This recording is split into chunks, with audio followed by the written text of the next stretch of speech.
Voltamos a conversar com o doutor em Educação Matemática, professor Edel Alexandre Pontes, que há 3 anos desenvolve uma pesquisa sobre a síndrome de burnout com professores da rede básica e de universidades aqui de Maceió.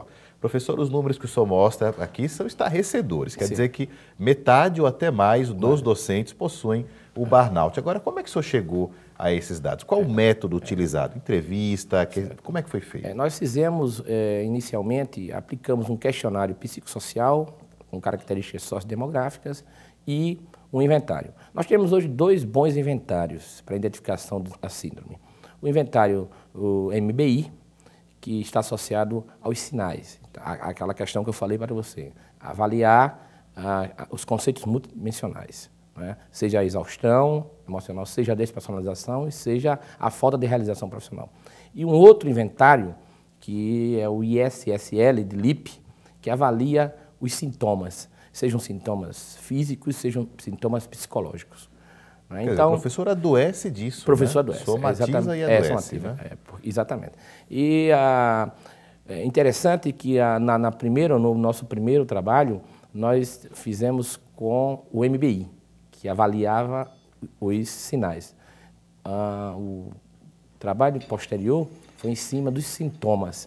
E agora, nesse novo trabalho, nós vamos fazer uma análise com professores e estudantes, vamos utilizar os estudantes também nesse processo, porque, por incrível que pareça, estudante também sofre de burnout. Estudante também, vamos falar sobre isso daqui a pouco. Então depois, então vamos falar dos professores. Os professores. Por exemplo, professor, na educação básica, existe alguma condição que diferencia o burnout desse docente com o burnout sofrido pelo professor da educação superior, ou é a mesma coisa? Não, tem uma particularidade? há algumas diferenças, algumas características. Por exemplo, na educação básica, excesso de aulas.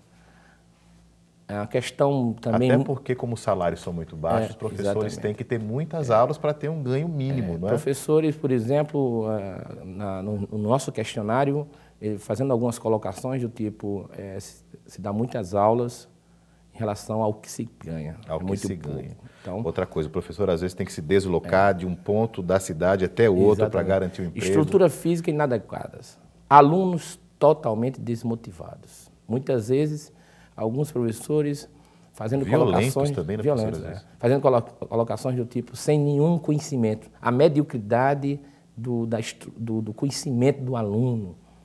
Então, tudo isso são fatores que passam a ser responsáveis por essa síndrome com os professores do ensino básico. Isso na educação básica. Na educação superior, quais as na educação superior, do burnout?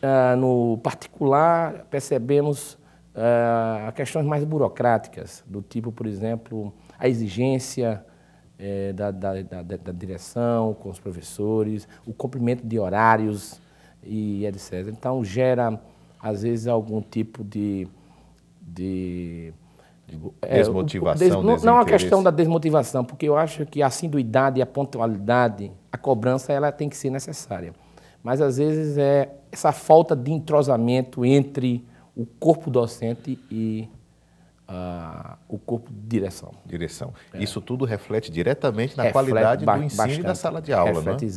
Exatamente. Esse professor, e outras questões também, a própria questão salarial, que a gente vê claramente, há um diferencial muito grande entre o salário de professores, sejam eles capacitados com titulação, e salário de profissionais de outras áreas correlatas. Quando faz o comparativo, o professor estuda mais e acaba ganhando menos. Exatamente. Agora, professor, existe alguma atitude de escolas ou de governo, de escola, enfim, para combater o burnout, ou ele é um mal que permanece adormecido e ninguém toma providência? Essa é uma preocupação bastante importante. Eu acho que é necessário que a gente coloque para o próprio governo.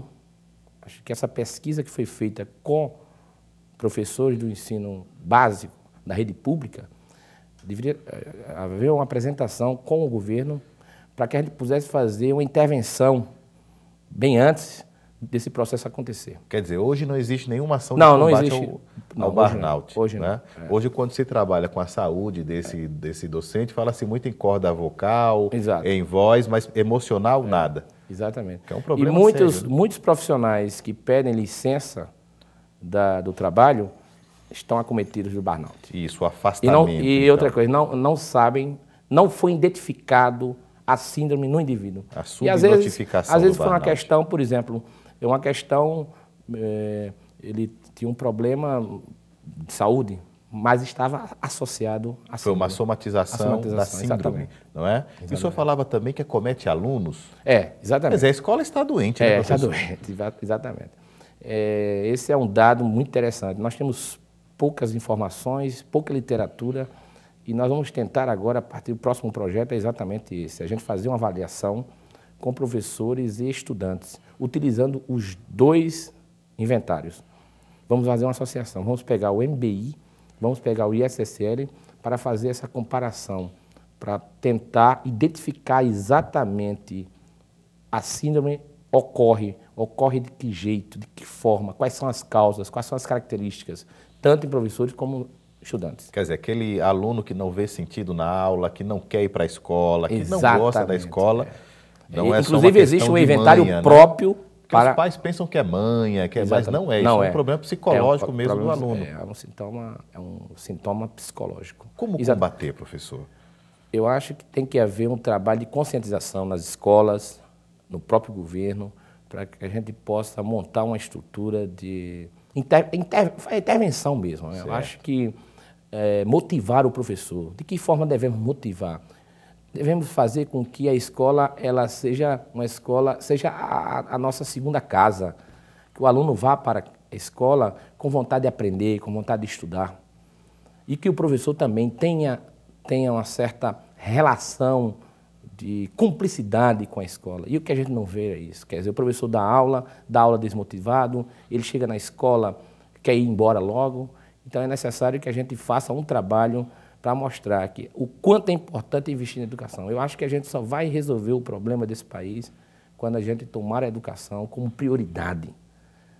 A educação tem que ser prioridade. Infelizmente, parece que os governantes não tomam, né, professor? Eu acho que isso aí tem uma relação muito grande. Eu acho que dá até outro trabalho, fazer essa relação entre a prioridade, a educação prática, como prioridade, né, e o que se vê na prática, né, em campo, não é?